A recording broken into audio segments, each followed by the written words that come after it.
El doctor Emilio Lizárraga es doctor en bioquímica y profesor en ciencias biológicas egresado de la Universidad Nacional de Tucumán. Es profesor adjunto del Instituto de Fisiología, Fundación Miguel Lillo.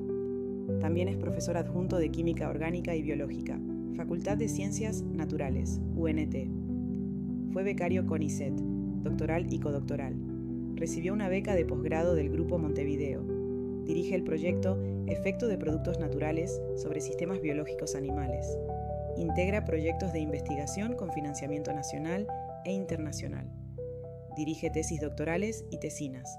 Revisa trabajos para revistas científicas. Es editor, responsable de zoología para publicaciones no periódicas de la Fundación Miguel Lillo, Ópera Lilloana y Miscelánea. Realiza tareas de divulgación científica en revistas de Argentina, México y España, y participa en eventos educativos de ciencia y tecnología. Bienvenidos. Vamos a tratar de hacer más que nada un conversatorio, por así decirlo, con respecto a las esencias, y traté de que sea más que nada apuntes de fragancias naturales, como para que vamos a las cuestiones que más nos importan, lo que más nos pueden llegar a impactar o interesar de este tema que hoy está muy en auge, como que volvió hoy gracias a la mano de la aromaterapia. Mi experiencia en aceites esenciales se remonta ya hace un par de años con mi tesis doctoral, en donde trabajé con el aislamiento y caracterización de aceites esenciales de especies de senecio, y a partir de ahí, bueno, todo lo que, cuando iba al campo, cuando hacía trabajo en Indiana Jones, ya ahora no lo hago, cuando salía al campo, todo lo que tenía aroma lo llevaba al laboratorio, así que he trabajado con muchas especies buscando justamente las esencias. Para no aburrirlos, vamos a decir que las esencias y las plantas aromáticas básicamente fueron utilizadas desde todos los tiempos, y los primeros registros que hay del uso de aromáticas y de las esencias se remonta a los egipcios, que es el registro que se tiene desde 4500 a 3500 a.C., en donde prácticamente ellos tenían técnicas rudimentarias para la obtención de esencias, y las esencias que se obtenían, no voy a hablar de la calidad de las esencias que tenían en ese momento los egipcios, se usaban para ritual, como por ejemplo para embalsamar las momias, o también para fines religiosos. A partir de ahí, China, Grecia, Roma, todos han tenido justamente importancia en respecto a las plantas medicinales, las plantas aromáticas y las esencias. Y llega el punto tal que, por ejemplo, los romanos, en su momento, era tan caro el tema de plantas alimenticias aromáticas, que, por ejemplo, había impuestos que se pagaban en valor de comino. O sea, cuando nosotros decimos, me importa un comino, bueno, en el Imperio Romano, el comino realmente valía muchísimo. Bueno, entonces, habíamos hablado que también ahí en ese intermedio, en la Edad Media, las plantas aromáticas y las esencias habían tenido, digamos, como que a lo largo de la historia, los aceites esenciales tuvieron altos y bajos con respecto al uso, y llega un momento en la Edad Media en donde el uso de las esencias estaba mal vista porque estaba relacionada a prácticas de arte sofisticado. Entonces, eran aceites que se utilizaban para rituales de brujerías y magia negra. Entonces, por lo tanto, hubo un tiempo en donde se convenía esconder ciertos aceites esenciales y ciertas plantas, porque justamente bien ligado a la idea que tenían los alquimistas de que la esencia que se obtenía de las plantas se llamaba el alma o el espíritu de la planta. Entonces, no es loco pensar que cuando vemos en ciencia ficción que están haciendo una pócima de brujería y que le ponemos alma de esto, le ponemos espíritu de aquello, viene justamente por una creencia de los alquimistas de que cuando se le extraía el aceite esencial de una planta, se le estaba extrayendo el espíritu, por lo tanto, la fuerza vital que tenía esa planta. Anterior a eso, se cree que los persas fueron los que descubrieron los primeros procesos de destilación, y ellos obtenían más que nada también lo que se conocen como aguas florales, que vamos a ver que también ahora, recientemente ahora, están tomando auge las aguas florales, pero también las evidencias arqueológicas dicen de que los primeros alambiques se encontraron en otros sitios, por ejemplo, de Pakistán. ¿Qué es lo que voy con esto? De que a lo largo de toda esta historia, los aceites tomaron interés, perdieron interés, tomaron interés, perdieron interés, y hoy en día, gracias a la nueva tendencia de haga su propio perfume, obtenga su propia agua, agua perfumada, es de que volvió a tomar esto mucha fuerza gracias a la ayuda de la aromaterapia. Entonces, volviendo a los alquimistas, que son los que hablaban del espíritu de la planta, este señor, que es Paracelso, fue el que le puso el nombre de aceite esencial. O sea, él fue el primero que hizo la observación de que las plantas tenían o poseían sustancias que eran los aceites esenciales, y los alquimistas son los que le dan la denominación del alma o el espíritu de las plantas. De hecho, hoy en día, muchas personas que se dedican a las artes oscuras, 2.0, ya moderna, estudian muchos de los libros que dejó escrito Paracelso, porque hace uso tanto de elementos de la flora como minerales, por ejemplo, para poder hacer sus fósiles. Por ejemplo, yo le diría también a Paracelso que es el padre del gin, o sea, que se le debemos al gin tonic, se lo debemos a Paracelso, que fueron, digamos, los que dieron las bases para la destilación del enebro. ¿Bien? Entonces, actualmente, esos escritos, que pueden ser muy locos para nosotros, han tenido mucho peso justamente gracias a este señor, porque ese es su nombre completo, ¿no? Que usaba el seudónimo Paracelso, haciéndose de manera burlona a Celso, que era el médico, ¿bien? Entonces él se hacía el pseudomédico. Bueno, y ahí tenemos típico los laboratorios alquimistas. Recuerden que ellos buscaban transmutar metales como el plomo, el hierro, en oro. O sea, Gárgame de los pitufos, era alquimista, ¿bien? Pero quería convertir pitufos en oro. Ellos son, los alquimistas, los que se dan cuenta que las plantas aromáticas tenían en su tejido, o vertían en sus tejidos, unas sustancias que eran líquidos volátiles. Y a partir de ahí es que comienza el interés de nuevo por esto de estudiar el alma, el espíritu de las plantas. Y en ese momento era la esencia de tal cosa, el espíritu de tal otra planta, pero que no tenían una idea, obviamente, acerca de la composición. Cuando pasamos ya de esa historia a una historia más moderna, ya del siglo XIX, comienza a darse el auge por la industria de los aceites esenciales, que comienza primero en Europa, específicamente en Francia, y ahí vienen de los mejores perfumes se hayan producido en Francia, y viene posterior a la Revolución Francesa, en donde ciertos aceites eran usados por cierta estrato social. Entonces, de acuerdo al aceite que usabas, era lo que te marcaba justamente el estatus social y la posición que ocupabas.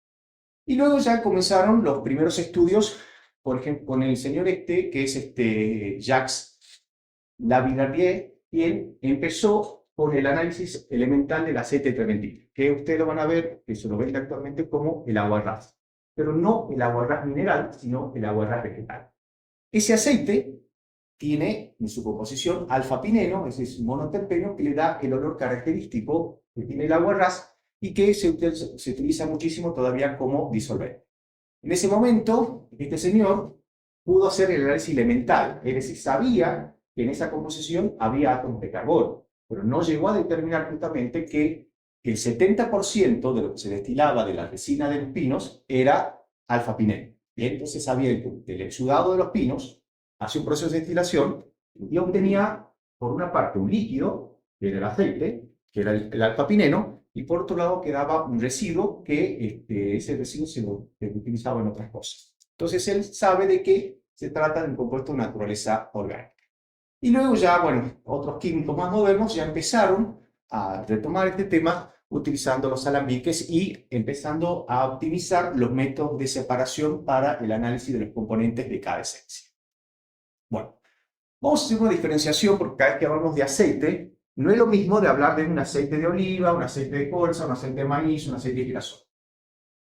Por un lado, vamos a mencionar que son aceites esenciales o esencias, y por otro lado, los aceites comerciales, comestibles, lo vamos a denominar aceites finos, que son aceites que se encuentran principalmente en órganos de reserva, como por ejemplo semillas, y que tienen la particularidad de que no son volátiles, es decir, que dejamos abierto una botella con aceite y no se evapora. En cambio, si dejamos abierta una botellita con aceite esencial, se evapora. Así que la principal diferencia está en el origen. Los aceites esenciales son metabolitos primarios, vienen del metabolismo primario de una planta, mientras que el aceite esencial proviene del metabolismo secundario. Y se caracteriza principalmente porque son volátiles. Y una diferencia es de que no manchan el papel, tienen aromas característicos, o sea, cada planta tiene su propio aroma, tiene su propio espíritu, su propia alma. Son líquidos a temperatura ambiente, menos densos que el agua, insolubles en agua, tienen una composición compleja, extremadamente compleja, y lo importante es que no van a experimentar enrarecimiento, es decir, no van a formar compuestos que nos dan el olor a rancio. ¿Bien? Pueden formar otras cosas, pero nunca se van a poner rancios. Entonces, esa es la diferencia cada vez que nosotros tenemos que entender de un aceite fijo de un aceite esencial. Distinto también al aceite de cannabis. ¿Bien? O sea, el aceite de cannabis no entra dentro de estas clasificaciones porque no es tampoco ni esencial ni es un aceite fijo. Según el concepto que tiene uno de los más estudiosos en Argentina, que es el doctor Arnaldo Bandoni, él habla de que el aceite esencial está generalmente compuesto por terpenos que están asociados o no a otros componentes y la mayoría de ellos son volátiles y que todo eso, toda la composición son los que le van a dar el aroma particular que tiene un vegetal. ¿Por qué hace referencia él acá que el aceite esencial es parte del metabolismo de un vegetal? Porque una esencia, a diferencia de otros compuestos, está continuamente cambiando. Una esencia, a la medida que se va sintetizando en células especializadas en la planta, tiende a cambiar la composición. Cuando corto la planta vegetacional, la composición va variando. Cuando aíslo la esencia, durante el aislamiento, la composición cambió. Y si no tengo los recaudos suficientes, cuando almaceno la esencia, esa esencia puede seguir cambiando. Es decir, que es un producto metabólicamente activo y más, si tengo en el medio agua, acelera un montón de reacciones que generan justamente que sean compuestos que nunca van a tener una variación, perdón, nunca van a tener una composición fija y tienden siempre a variar. Son de combinación compleja. Vamos a ver que hay aceites esenciales, por ejemplo, mencioné recién la trementina, que tenía prácticamente 80% de alfa-pineno, y hay aceites que tienen 10, 15 componentes, y hay otros aceites que pueden llegar a tener hasta 90 componentes. O sea, todo, digamos, va a depender mucho justamente del metabolismo vegetal y del entorno. Y por otro lado, como les decía, esos cambios que hacen que un aceite sea variable en el tiempo es que pueden experimentarse cambios después de ser extraído. ¿Bien? Entonces pasa muchas veces de que, por ejemplo, en la industria citrícola se van aislando aceites esenciales de limón y se hace la composición. Y ahí hay unos marcadores que se usan, por ejemplo, limoneno, y hay que ver cuánto es la proporción de limoneno en cada extracción. ¿Bien? Y eso va variando, y luego, ¿qué es lo que se hace? Generalmente cuando hay mucha demanda de aceite de limón, que tenga un cierto contenido limoneno, lo que se hace es empezar a ver cuál es que está mejor, y si no llego con el contenido limoneno, empiezo a mezclar de tal manera de tener un contenido homogéneo limoneno para poder vender. ¿Bien? O sea, Pepsi y Coca me van a comprar el aceite esencial de limón con un cierto marcador de compuestos químicos, si no, no sirve. Y los aceites esenciales, en su momento, como se le decía, cotizaban en la bolsa romana, actualmente también. ¿Por qué? Porque hay demanda, muchas veces de las industrias perfumeras, de la industria de los perfumes, que solicitan aceites que tengan esta cantidad de tal compuesto. Y el que aisló y que produjo esa cantidad de aceite con determinada característica, ese año vende. Si no, lo va a tener que guardar. O sea, tiene también una fluctuación en el mercado bastante interesante. Otra cosa que tenemos que entender es de que el aroma que yo tengo de una planta, y sobre todo cuando la estrujo, no va a ser el mismo que cuando aísle la esencia. Van a sufrir muchos cambios, y tenemos que tener en cuenta también muchos cambios muchos factores externos. Por ejemplo, si yo toco la planta, por simplemente yo, y huelo, va a tener un olor diferente a que cualquiera de ustedes haga lo mismo. ¿Bien? O sea, ya hay cuestiones sensoriales de cada uno que va cambiando, y sobre todo, más importante, posterior al COVID, porque la anosmia que ha generado en muchos pacientes, y sobre todo alteraciones en el olfato, hace de que todos tengamos, obviamente, una percepción distinta. Cuando pasemos a la última parte, ustedes hagan una cata de la esencia, van a ver de que cada uno va a mostrar, poner una cara distinta de acuerdo a lo que huele. Y si yo le digo de qué planta es, ustedes van a decir, pero no huele así en la planta, es esencia. Y bueno, y acá tienen que ver, obviamente, todos estos factores, ¿no? La volatilidad de solubilidad, o sea, cuando yo tenga compuestos que sean más volátiles, es decir, voy a captar más rápidamente el aroma, ¿bien? Los factores metabólicos de la planta y la ubicación de los tejidos. Por ejemplo, está estudiado en la menta, si yo conecto las hojas basales y hago extracción del aceite de las hojas basales, tiene una composición, mientras que las hojas aplicables de arriba tienen otra composición.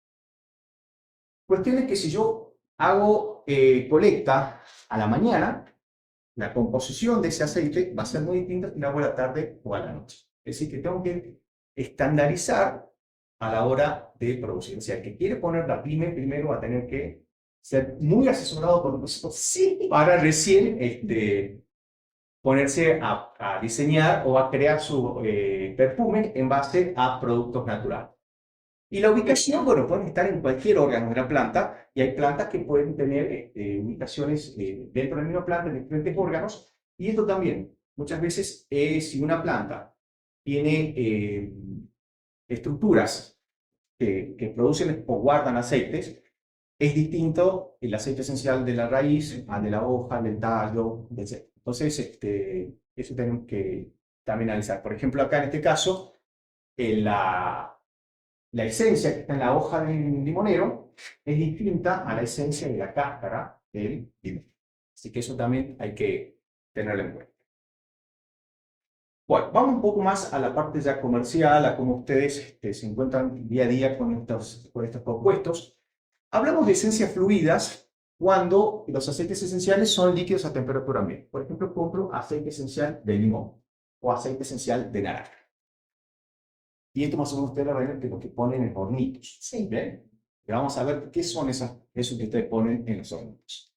Después tenemos los bálsamos. Como yo les decía, el aceite va cambiando la composición a lo largo del tiempo, y a la medida que se va evaporando, lo que va generando es que ciertos compuestos se liberen y haya interacción entre otros compuestos que son más pesados. Cuando hay esa interacción entre otros compuestos más pesados, comienzan a darse una serie de reacciones de polimerización. Es decir, ese aceite que antes decía que era fluido, ahora se comienza a transformar un poco viscoso. ¿Bien? Y de eso, por ejemplo, tenemos los bálsamos, ¿bien? Que serían esa versión de consistencia más espesa, son poco volátiles y obviamente que son propensos a realizar reacciones de polimerización. Por eso justamente que no puedo percibir rápidamente el olor que tiene un bálsamo, como por ejemplo el bálsamo de copaiba, que se trae este bálsamo del árbol de copaiba. Y tenemos por otro lado las oleoresinas, que estos ya son líquidos viscosos o semisólidos y que van a tener muy concentrado el aroma del vegetal, como por ejemplo la oleoresina del chile o de paprika. ¿Bien? Es una clasificación general que ustedes como pueden encontrar comercialmente a estas esencias. Ahora, de acuerdo al origen, y acá vamos a hacer una diferenciación bien clara, yo puedo tener una mezcla natural que es cómo saqué directamente al aceite esencial de la planta, ya sea por métodos de laboratorio o a escala industrial. Es el aceite completo, total, sin ninguna modificación, salvo las modificaciones durante el proceso de extracción. Este sería lo más caro. ¿Bien? Luego tengo aceites artificiales. Este aceite artificial, ¿cuándo voy a poder obtener un aceite artificial? Bien, es un aceite que es enriquecido en algún componente particular. Por ejemplo, yo tengo un aceite que tenga, por ejemplo, un compuesto que se llama eugenol. Y yo puedo tener un aceite artificial de eugenol. Lo que hago es, en un proceso de fraccionamiento, de destilación, condiciones muy controladas, eliminar todo lo que no sea eugenol y quedarme con esa fracción. ¿Bien? Son aceites también un poco más caros, porque justamente tengo que buscar, no puedo, a partir de una esencia natural cualquiera, generar un aceite artificial, porque tiene que ser, justamente, tener ciertas cualidades y ciertas cantidades como para poder tener una esencia enriquecida. Y finalmente, lo que ustedes consumen a diario en hornitos son aceites sintéticos.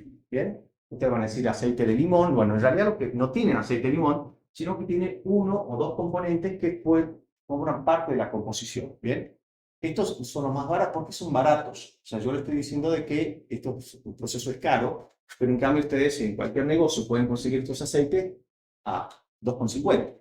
Y eso se debe a que son productos sintéticos a través de semisíntesis o síntesis orgánica, en donde se producen muchísimas cantidades de estos compuestos. Y claramente estos compuestos, cuando se sintetizan, pueden venir en sus formas de isómero, es decir, pueden venir mezclados con otras cosas y lo que en general tienen una composición bastante simple. Bien, o sea, industrialmente producirlos es muy barato.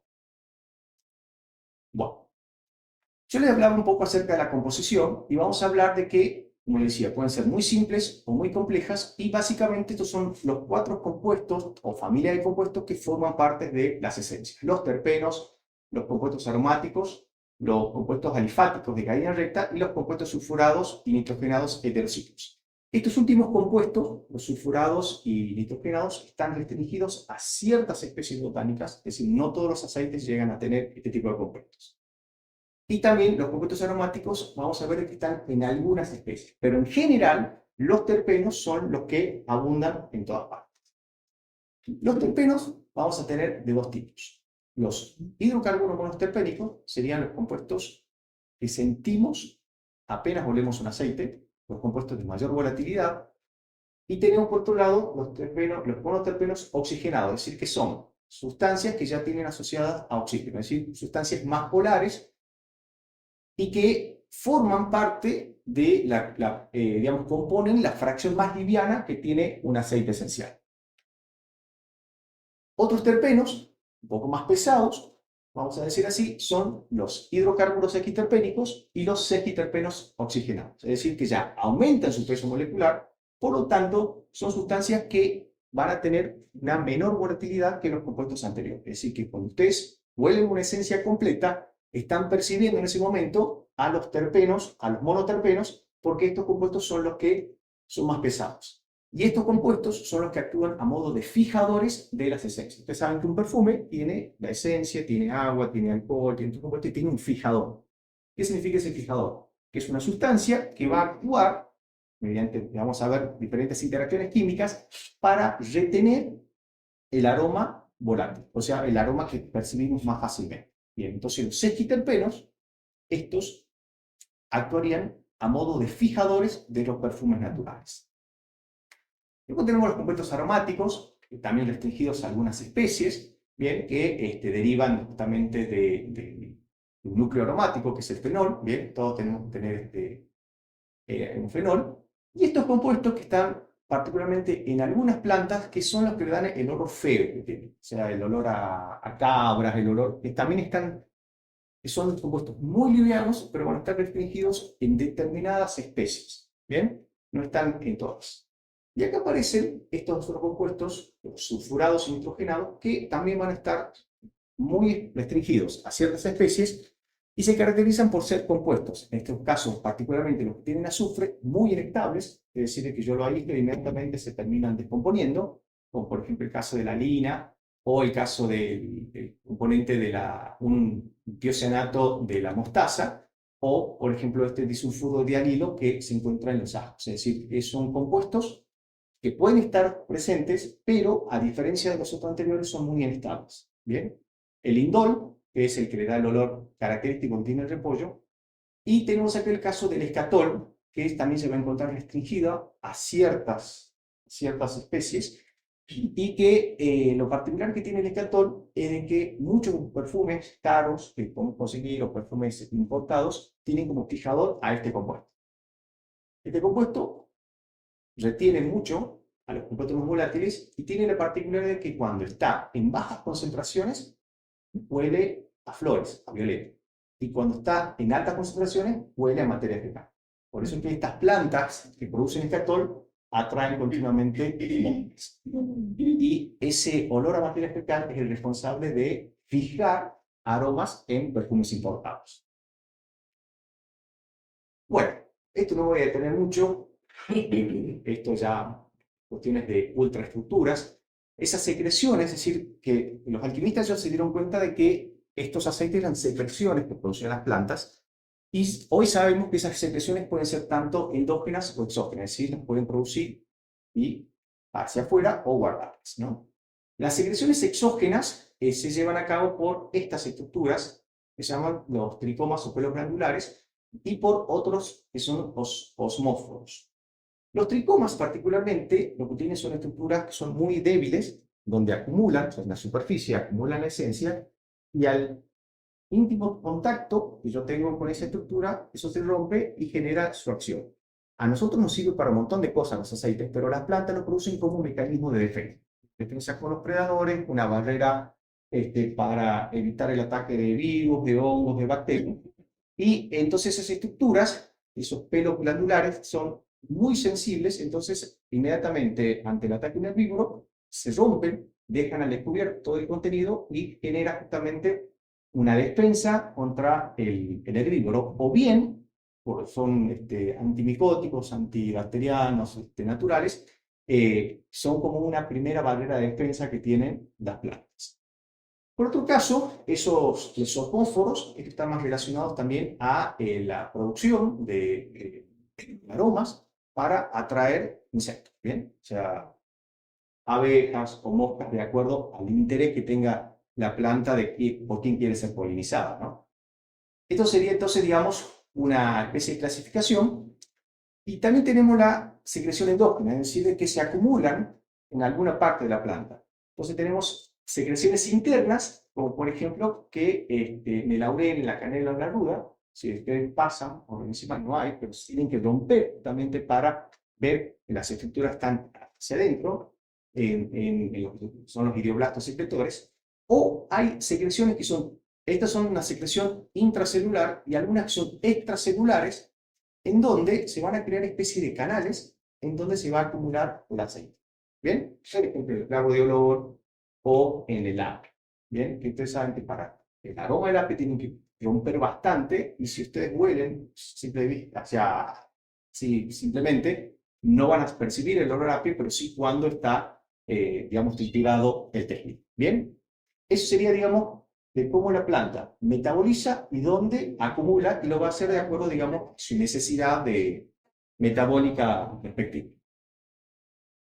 Si bien los persas ya habían inventado algunos métodos de obtención, tanto los egipcios como los persas, todos estos métodos de obtención eran bastante rudimentarios, o sea que por lo tanto la calidad de un aceite esencial no se podía certificar que eran de buena calidad. Se cree que el primer método que existió antes de la destilación era hacer un método de expresión, en donde se tomaban generalmente materias vegetales con un alto contenido de esencias, envueltos en algunas especies de trapos o tamices, y se ejercía justamente una presión para hacer que percole o que se filtre de esa manera el aceite. Esto funcionaba muy bien en algunas especies, por ejemplo, cítricos, en donde se podía justamente obtener de esa manera. Hoy, obviamente que esto ya, lo que yo creo que más que obtenían por este método eran esos lienzos impregnados en el aceite que podían ser después aplicados, por ejemplo, en los vendajes o que le ponían cuando momificaban los cuerpos, porque es totalmente antiecológico. Luego, con la llegada de la destilación, el método obviamente se comienza a perfeccionar. Y hoy tenemos dos casos. Tenemos hoy actualmente lo que se conoce como hidrodestilación y la destilación por arrastre de vapor. ¿Cuál es la diferencia? Los dos son métodos de destilación que utilizan agua. Únicamente que uno utiliza vapor de agua y el otro no utiliza vapor de agua. En el caso de la hidrodestilación, que es el método que se sigue utilizando y que internacionalmente es válido, en un balón o en una caldera coloco el material vegetal junto con el agua. Entonces se comienza a cocinar todo, empieza a evaporarse, ese vapor arrastra toda la esencia, se condensa y se va separando acá. ¿Bien? O sea, de esa manera yo cocino la planta y con el vapor se va a la esencia. El otro caso, que es la destilación por arrastre de vapor, no están en contacto el agua con la planta. Entonces, en ese caso, yo tengo una caldera en donde voy a producir vapor de agua. Ese vapor de agua va a pasar a través del material vegetal. Ese vapor que va a arrastrar todos los compuestos volátiles va a pasar a un refrigerante y se va a separar en ese colector, que es lo que nosotros tenemos actualmente acá en Fundación Miguelillo, y que estos métodos han sido, digamos, han evolucionado con la llegada de este elemento mágico que se llama trampa Clevenger, que es una trampa en donde va cayendo el agua condensada y en esta especie que tiene ahí como una conexión interna, hace de que todo el agua se condense y que se vaya separando el aceite del agua. Ya lo voy a mostrar en otra. A partir de la trampa Clevenger evolucionó muchísimo, justamente a nivel de laboratorio, a nivel industrial, la obtención de los aceites esenciales. Y es así que ustedes siguen hoy, se venden por ejemplo este tipo de alambique por Mercado Libre, o estos tipos de alambiques también, que son más que nada, que dicen ustedes, por destilación, hidrodestilación, no son por arrastre de vapor, y obviamente que el sistema de calentamiento puede ser muy variable de acuerdo a las posibilidades que nosotros tengamos. Pero todo lo que ustedes vean, que por ejemplo se vende en Mercado Libre de alambiques, funcionan cocinando la planta. ¿Cuál es el problema?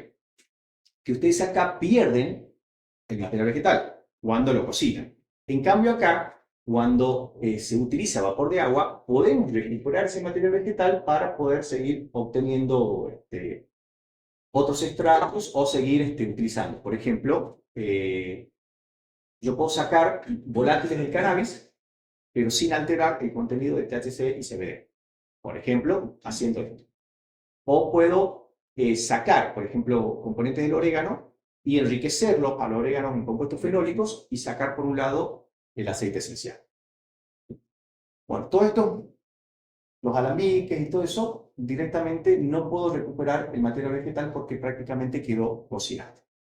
Entonces, en el proceso de destilación por arrastre de vapor, de nuevo hago ver acá. Entonces tengo la generación de calor con agua que va a pasar a través de una celda o una cesta donde se encuentra el material vegetal y el vapor arrastra todo lo que sea volátil, que se condensan y al final, esto es exagerado porque no se obtiene esa cantidad, obtengo yo el aceite esencial. Al ser menos soluble que agua, al ser insoluble en agua y menos denso, va a estar en la parte superior y hacia abajo voy a recuperar lo que se conoce como hidrolato. Y hasta hace algún tiempo no se le da bolilla, hoy el boom de los hidrolatos a nivel mundial. Este equipo tenemos en nuestro laboratorio, en donde fíjense ustedes que es un destilador por arrastre con vapor de agua, en donde el material vegetal se coloca en estas canastas y aquí es donde se genera el vapor de agua. El vapor de agua es arrastrado, arrastra toda la esencia, se pasa por este refrigerante y se separa acá en la trampa Clevenger. En esa trampa Clevenger, ustedes fíjense cómo se va separando el aceite esencial y el hidrolato. Cuestión es que yo al final del proceso, cuando ya termino todo, voy a obtener el aceite esencial por un lado y el hidrolato por otro lado. ¿Bien? ¿Qué cantidad de hidrolato obtengo generalmente? La farmacopea europea me establece que un proceso de extracción de aceite esencial finaliza cuando obtengo una cantidad de 2 litros de hidrolato.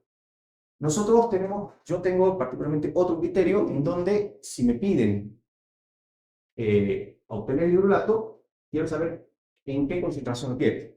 Cuando menos hidrolato se obtenga, más concentrado. A la medida que va pasando el proceso, es más diluido. Entonces, pero bueno, eso es un criterio de cómo quiere cada uno su hidrolato o su aceite. Entonces, esta trampa es la que nosotros tenemos y tiene un dispositivo, bien, que por acá, o sea, a la medida que va condensándose el agua de arrastre, se va separando el aceite y todo el hidrolato va saliendo por esta tubulatura lateral. Entonces, nosotros siempre vamos a ver de que esa trampa nunca se llena, sino que va aumentando el volumen de aceite y luego el hidrolato se lo recupera por aparte. Un buen criterio es ver que cuando el volumen del aceite ya es constante, es que ya el proceso finalizó, ¿no? Eso todo va a depender de acuerdo a las normas que cada uno quiere utilizar. Particularmente nosotros en Argentina no tenemos normas ISO para este tipo de... Bien, o sea que nos tenemos que mucho referir a normas internacionales, y yo para certificar internacionalmente un aceite y digo que utilice esto, me sacan, me meten la goma, porque se sigue utilizando el método antiguo de hidrodestilación, es decir, donde cocino toda la planta. Entonces, una vez que yo paso el proceso, a estas plantas las saco de estas canastas, las dejo secar y puedo volver a reutilizar ese material vegetal. Este es el equipo que nosotros tenemos actualmente en el Instituto de Fisiología Animal. Bueno, otro método antiguo, pero muy romántico, por cierto, era el enflorado o el enflorage. ¿De qué se trataba? Este es un método con el cual se obtenían los aceites esenciales a partir de flores. ¿Bien? Era un trabajo, y es un trabajo que lo realizan solamente mujeres, en donde delicadamente las mujeres lo que hacían es, en vidrios cubiertos con una capa de grasa, iban colocando cada una de las flores, esos marcos se llaman chasis, y luego se juntan, digamos, los vidrios, esos chasis, y se deja un tiempo para que toda la esencia pase a la materia grasa. Una vez que, pasado el tiempo y de acuerdo al tipo de flores que se tratan, esa materia grasa se retiran los restos de vegetal, y esa materia grasa pasa a un proceso de destilación muy controlado, con temperaturas bastante bajas, de tal manera que se recupere esa fragancia. ¿Cuál es el tema de esto? ¿Por qué no puedo utilizar este tipo para extraer flores con el equipo que nos mostré anteriormente? Por la temperatura. Entonces las flores particularmente tienen compuestos que no resisten justamente tantas altas temperaturas, o sea, son volátiles, y aparte están en bajas concentraciones. Entonces, este método tradicional se utilizaba justamente para producir las fragancias de azahar, perfumes de rosas, que si eran verdaderos, obviamente, eran bastante caros. Este me gustó porque es la cantidad de flores que tienen para ir poniendo al mar. Obviamente que al principio se usaba grasa de origen animal. Hoy ya tenemos diferentes matrices oleosas o grasosas, en donde prácticamente las esencias salen sin contaminación después de procesos controlados. Y este método se sigue utilizando porque, vuelvo a repetir, es para determinadas flores. Lo puedo hacer el proceso en frío, ¿bien? Obteniendo, o sea, los chasis no llevan ninguna temperatura y se va haciendo el recambio cada un determinado tiempo. Se puede hacer un proceso en caliente, justamente para acelerar el proceso de extracción, o sea, una temperatura controlada donde se colocan los chasis. Y otra es la obtención del absoluto. ¿Qué es la obtención del absoluto en el enflorage? Es que a la materia grasa se la mezcla con alcohol, entonces esa materia, esa grasa, favorecida con el alcohol, genera la extracción de materia de las flores, y luego con el proceso de destilación voy separando. Primero va a salir la fragancia, luego el alcohol y obviamente la grasa, que tiene un punto de ebullición muy alto que no puede volatilizarse. Entonces, de esa manera, ese absoluto está jugando con dos factores de solubilidad. Primero, la solubilidad que tienen los compuestos en la materia grasa, ayudada por la solubilidad en alcohol. Y de esa manera, entonces, se obtiene supuestamente un producto mejorado, o mejora el rendimiento de extracción de estas flores. Bueno, y ahora, por otro lado, lo que es el boom ahora son los extractos acuosos perfumados. Yo les decía que cuando yo hacía el método de destilación obtenía un hidrolato. Bien, esos hidrolatos entran ahora como extractos acuosos perfumados. Y yo voy a hablar de un término muy emilio de hidrolatos condensados, cuando hable de que ese hidrolato es agua de condensación de la extracción por vapor de agua. Es decir, lo que nosotros tenemos acá con el equipo que les mostré es un hidrolato condensado. ¿Por qué? Porque viene de un agua de condensación. Paso de vapor a líquido el proceso. Y generalmente yo, para tener un hidrolato concentrado, en el proceso tengo que obtener un aceite esencial más hidrolato. Que ya vamos a ver en un caso que yo puedo obtener puedo obtener hidrolato sin obtener aceite. Y en general, esos hidrolatos, ¿qué es lo que van a tener en su composición? No van a tener los mismos compuestos que tiene el aceite esencial, sino van a tener muchos compuestos que estaban presentes en el aceite, pero que fueron modificados en el proceso de extracción, Entonces vamos a obtener muchos compuestos oxigenados, entre ellos ácidos carboxílicos, fenoles, alcoholes, cumarinas y un montón de otros compuestos que va a tener, como ustedes puedan percibir ahora en la parte sensorial, el hidrolato tiene un olor, pero que es muy suave y diferente al olor que tiene el aceite esencial o la esencia concentrada. ¿Bien? Entonces, agua perfumada, antes se la desechaba, ¿no? Y ahora hay todo un boom por el uso justamente de esos hidrolatos, porque a diferencia de los aceites que son insolubles en agua, yo acá puedo hacer diluciones X de ese agua con el compuesto. ¿Bien? Y cada vez, y bueno, depende de, voy a poder, para equilibrar algún perfume, utilizar un hidrolato en una determinada cantidad porque justamente es mucho más suave o la concentración es menor. En general, ¿qué puedo obtener? ¿Qué porcentaje de los compuestos que estaban en el aceite pueden pasar al hidrolato por transformación? Más o menos entre el 1 y un 3%. ¿Bien? O sea, en el hidrolato, cuando se va, es lo que le quería indicar, cuando voy haciendo el proceso de extracción, ahí nomás en esa atmósfera caliente, muchos compuestos empiezan y hay agua, muchos compuestos se comienzan a transformar. Entonces, esos compuestos que se transformaron, ahora dejan de ser solubles en el aceite y pasan al agua. ¿Bien? O sea que esto también está por ahí. ¿Por qué es cuestionable? Porque se cree de que los hidrolatos en realidad son productos artificiales o artefactos que se formaron durante el proceso de extracción. Entonces, tenemos hidrolatos de extractos acuosos en donde yo puedo someter a un proceso de extracción a una planta, pero no tengo aceite esencial. Es decir, pongo la planta, hago pasar vapor, se condensa el vapor, como por ejemplo el hidrolato de manzanilla, en donde obtengo solamente un agua perfumada, pero sin haber extraído aceite esencial. Las aguas florales, que son el mismo proceso, pero únicamente que pongo a destilar flores. ¿Bien? El hidrosol. Los hidrosoles son cuando yo tengo una esencia y hago una infusión de ese aceite en agua. Entonces, se hace un proceso con el calentamiento, empiezan a haber una serie de reacciones y algunos compuestos van a pasar el agua y voy a obtener un agua infusionada a partir de un aceite esencial. Suave, obviamente, en sus propiedades organolépticas. Y finalmente, las aguas aromatizadas, le voy a llamar al agua de destilación del proceso tradicional. ¿Se acuerdan que yo les decía que cocinábamos la planta junto? Bueno, esa agüita que quedó de cocción filtrada es un agua aromatizada. Es decir, de que se puede, digamos, recuperar absolutamente. Sí, sí. Sí. El agua de azahar o Sí. el vainillín, ¿es algo correcto? El vainillín en realidad es un producto artificial. Lo que ustedes... El vainillín es supuestamente que no está artificial. Claro, el único vainillín que es artificial es el que está en la vaina que viene que te venden. Un tubito con la vaina y que perfumas. Es carísimo. El vainillín que nosotros usamos todos los días son artificiales. En realidad no tenés vainillina, tenés isómeros, o sea, cosas parecidas a la vainillina que tienen pero no son vainillina. Y el agua de azahar, ¿sabes? Y el agua de azahar es un tipo de agua, puede ser un hidrosol o un agua floral. Igual que el agua del rosa.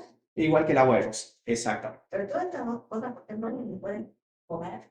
Sí, vamos a ver cuándo. Vamos a ver bajo qué situaciones. Bueno, rápidamente, una vez que nosotros podemos identificar los componentes que están en el aceite como también los compuestos que están en el hidrolato. Pero para hacer la identificación del hidrolato se tiene que hacer un proceso de transformación. Hay que jugar químicamente con los compuestos de tal manera que esos compuestos que son solubles en agua, los voy a volver insolubles en agua y los voy a recuperar con un solvente orgánico y a eso lo voy a analizar. En cambio el aceite no. Tomo una alícuota, diluyo y lo llevo a un equipo que es un cromatógrafo gaseoso acoplado a un espectrómetro de masa. Es decir, que me va a separar cada uno de los compuestos y a su vez de cada compuesto me va a... Acá tenemos un cromatograma que dicen ustedes cómo se ve, cómo van saliendo los compuestos. Cada uno de esos picos son cada uno de los compuestos. Y yo de cada compuesto voy a identificar su espectro de masa. ¿Y qué es el espectro de masa? Es la forma en que se rompe ese compuesto y cada compuesto tiene una forma de romperse particular que es como una huella dactilar. Entonces yo ya viendo un espectro de masa, es como que yo ya le estoy sacando la huella dactilar a ese compuesto y comparando ese espectro de masa, puedo darle a cada de esos picos de qué compuesto se trata. ¿Bien? Lo podemos hacer con el aceite y también con el hidrolato. Para hacer esto, o sea, no necesito con 1 microlitro de aceite, lo diluyo 10 veces y puedo llegar a hacer, no sé, 50, 60 análisis, porque se necesita muy poca cantidad y hay equipos que son más sofisticados en los cuales puedo diluir hasta 100 veces y me va a seguir identificando. Particularmente a mí, cuando me llega para analizar esos aceites, me gusta analizar los compuestos minoritarios. Es decir, en programas se abre el espectro, se abre el cromatograma y comienzo a buscar pico por pico, espectro por espectro. Obviamente que todos apuntan a los mayoritarios porque son los más fáciles de identificar, pero bueno, a mí me gusta ir a los minoritarios, esos micromoleculares que también tienen un fuerte efecto, digamos, biológico y también químico. Entonces, en particular, el trabajo de identificación yo lo sigo haciendo de manera artesanal, es decir, que en los programas tenemos software que obviamente no me pongo a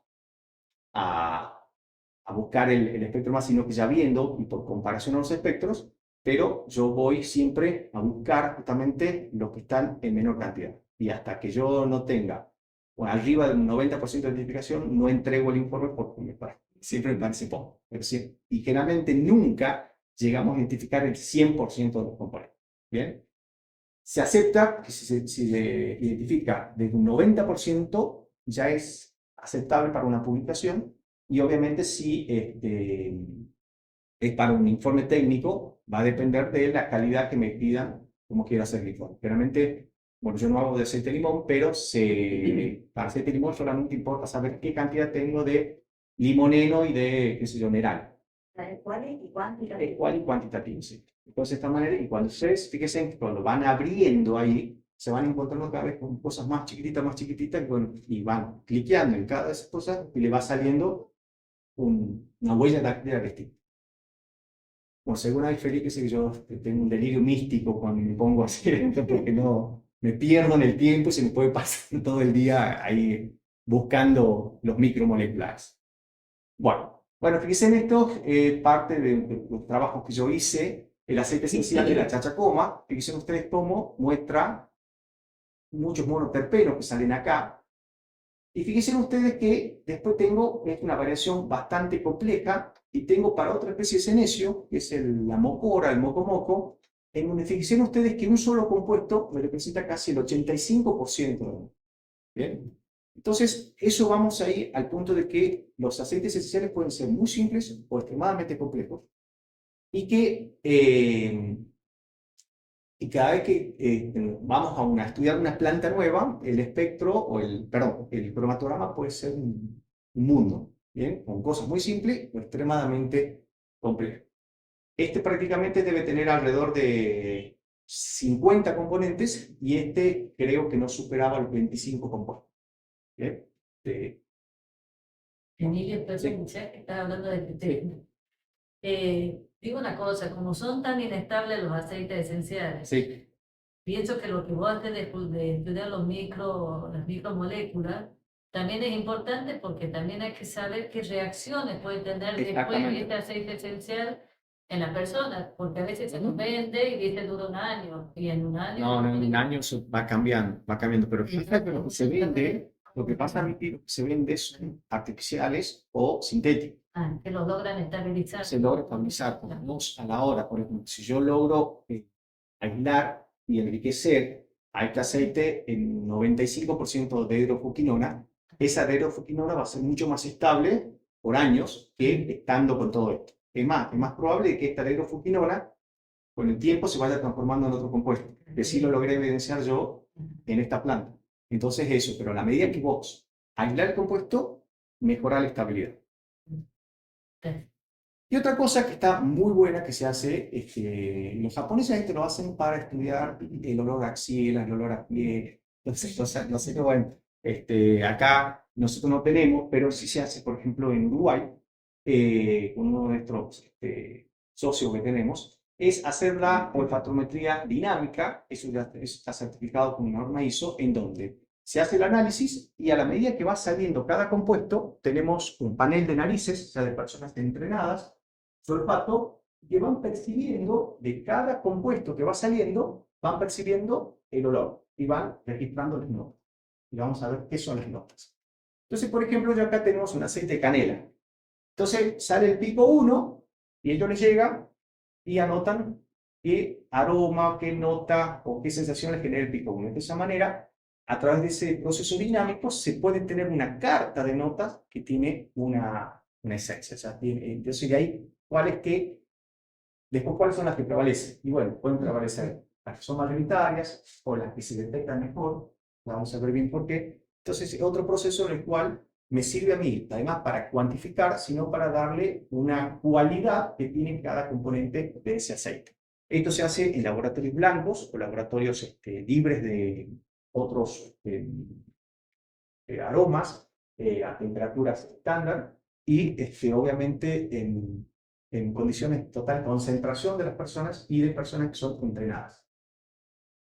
Ganan muchísimo.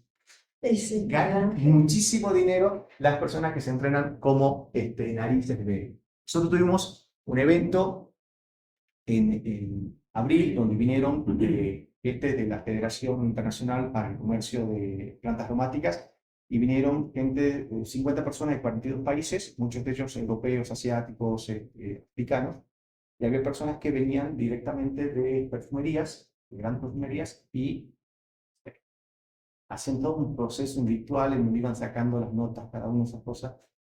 Y bueno, imagínate, cobran, yo eso es lo que le envidio a ellos, a estos que dicen que cobran muchísimo, muchísimo dinero. Por un trabajo que tienes que sentarte a oler. Como yo le decía, al que quiera hacer, después vamos a hacer una prueba sensorial para evaluar un aceite, que esto, digamos, lo que importa más a la hora, cuando yo quiera diseñar el perfume Emilio L. Entonces voy a tener que hacer esta prueba sensorial. Para hacer una prueba sensorial, lo que hacemos es impregnar una tira de papel, se llaman tiras de papel prueba, una gota del aceite y la dejamos entre 18 y 19 grados durante 24 horas. Y ahí voy haciendo las pruebas cada 6 horas. ¿Bien? ¿Para qué? Para sacar lo que se conocen como las notas altas, notas medias, notas bajas. Esas notas que dicen notas de salida, notas de corazón, las notas de cola, las notas de fondo, que tienen una esencia. Pero ustedes cuando huelen algo, están percibiendo lo más volátil. Y cuando pasa el tiempo, va cambiando el perfume. Razón por la cual olemos de una manera a las 8 de la mañana, sí. Y el perfume que ya nos pusimos, y qué es lo que nos queda después en el cuello de la camisa, es la nota de fondo, o sea, las notas más pesadas que quedan. Entonces, podemos hacer esa prueba a esa temperatura, y cuando nosotros lo primero que percibimos en un aceite son las notas altas o las notas de salida, que se perciben rápidamente y que en el ambiente ustedes van a encontrar hasta 2 horas. Por ejemplo, el aceite de limón, el aceite de menta, el aceite de eucalipto. ¿Bien? Y después de acá, ustedes le van a dar las notas frescas, florales, terrosas, ¿bien? Que vamos a ver cómo se hace eso. Luego, cuando pasa el tiempo, tenemos las notas medias, ¿bien? Que ya la van a percibir entre las 2 y 4 horas posteriores y que duran hasta recién en el ambiente, que vamos a encontrar, van a durar un poco más. Por ejemplo, las notas que tienen el aceite de lavanda, la manzanilla o la albahaca.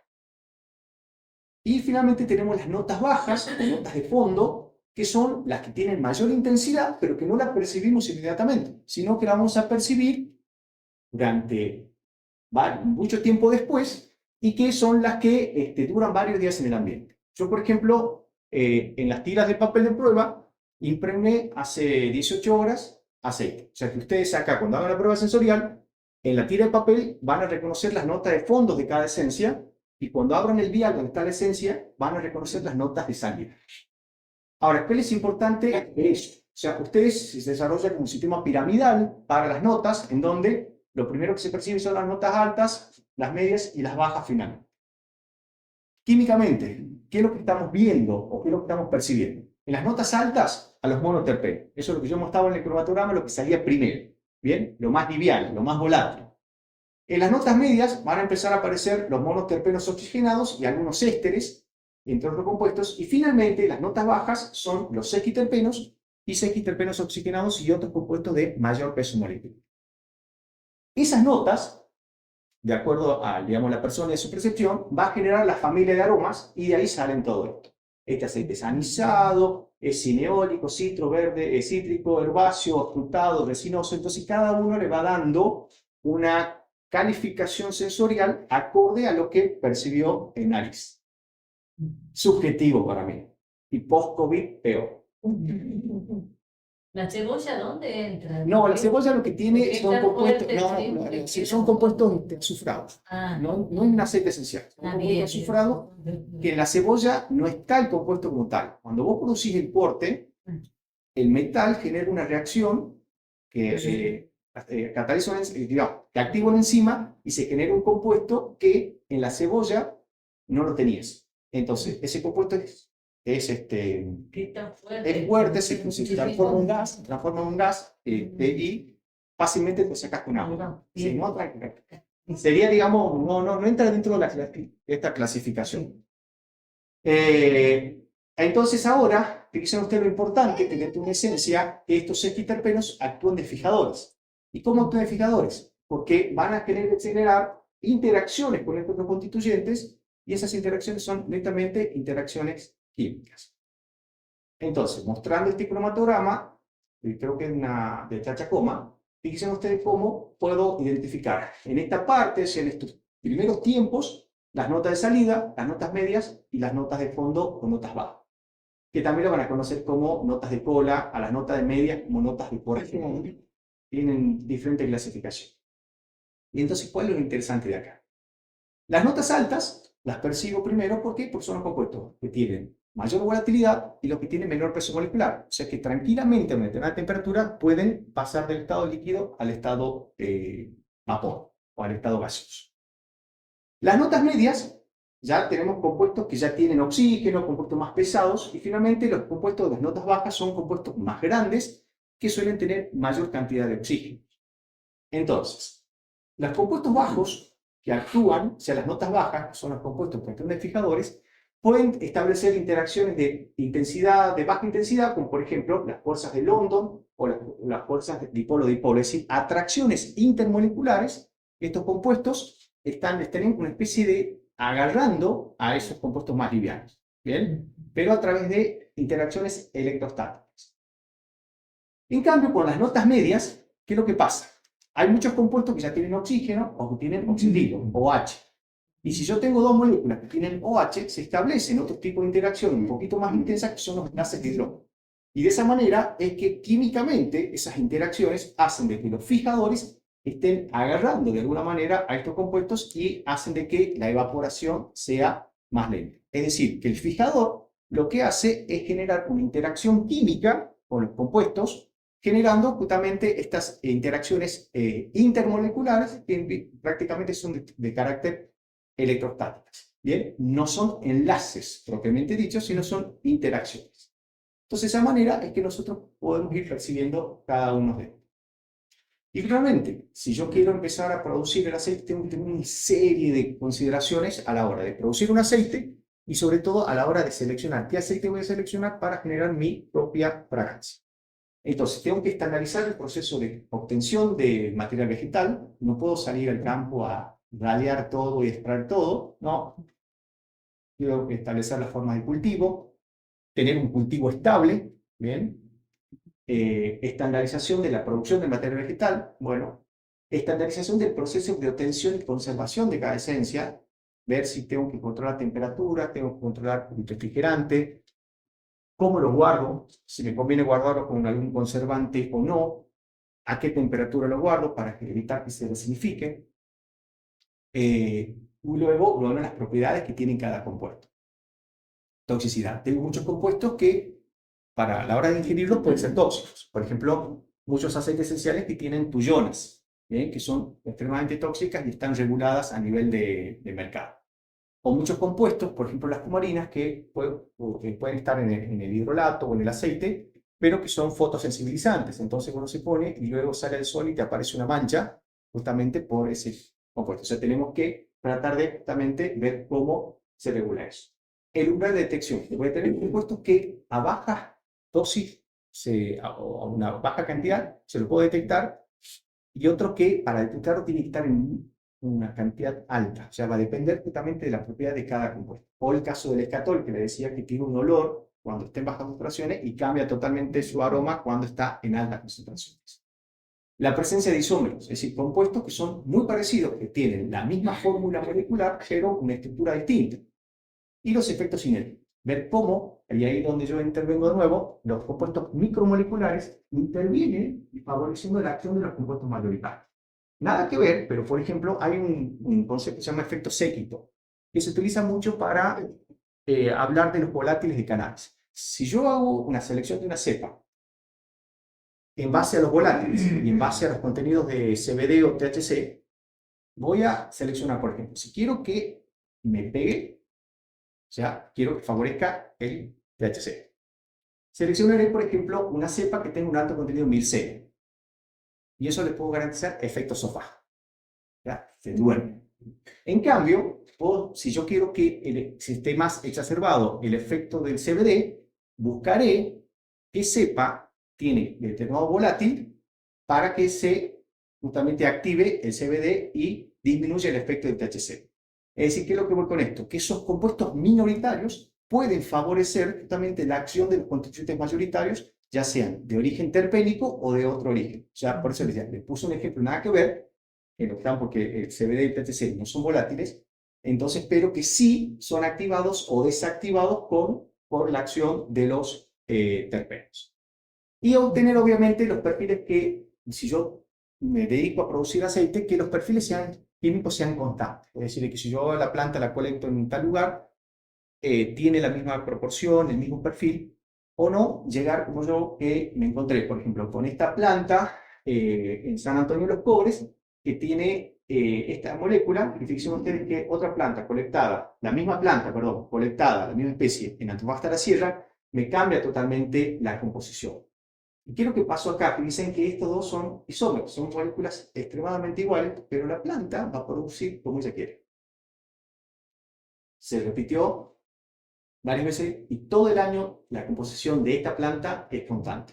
O sea las condiciones ambientales y las condiciones son muy similares. San Antonio de los Pobres y Antofagasta de la Sierra están. O sea, eso también. O sea, a la hora de producir un aceite, tengo en mi planta, tengo que buscar que el perfil químico sea constante. Si no, un año venderé un aceite con un alto contenido de avanona y cuando le venda al siguiente año al perfumero que no tienes, ya no sirve.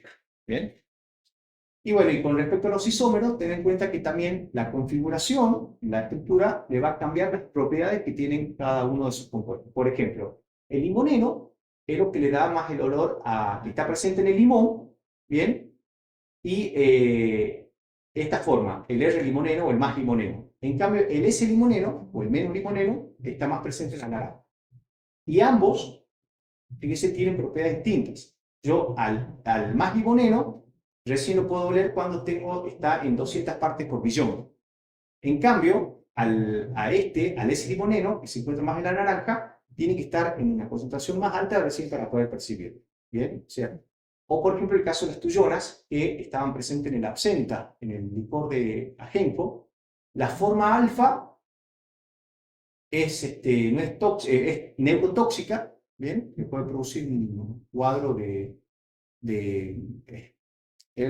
tomaban muchos los dadaístas, los artistas para buscar inspiración. Entonces, en realidad, además del grado alcohólico, el contenido de tuyonas ejercía un efecto directamente neurotóxico, mientras que la beta-tuyona, por ejemplo, que se encuentra en muchas plantas de acá, por ejemplo, en la rica rica o en la aloísia, en el cedrón, el cedrón ese de jardín, no es tóxico.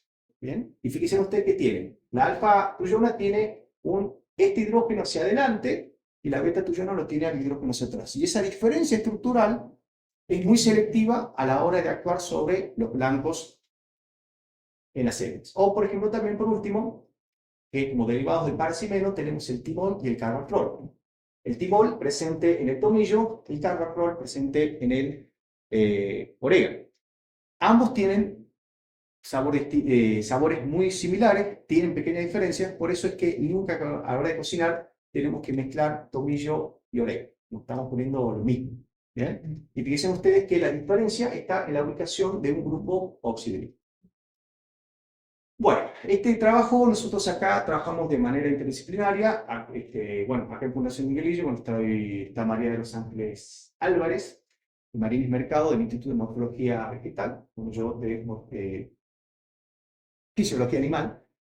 Y trabajamos en coordinación también con un grupo de Córdoba, de la Universidad de Córdoba y del ICITAC, que son Guillermo Marcial y Paula Brunetti, ellos particularmente buscando producir nuevas variedades de quimiotipos y quimiotipos estables para llegar a vender. Eso ellos particularmente están trabajando mucho con el Inca Yuyo.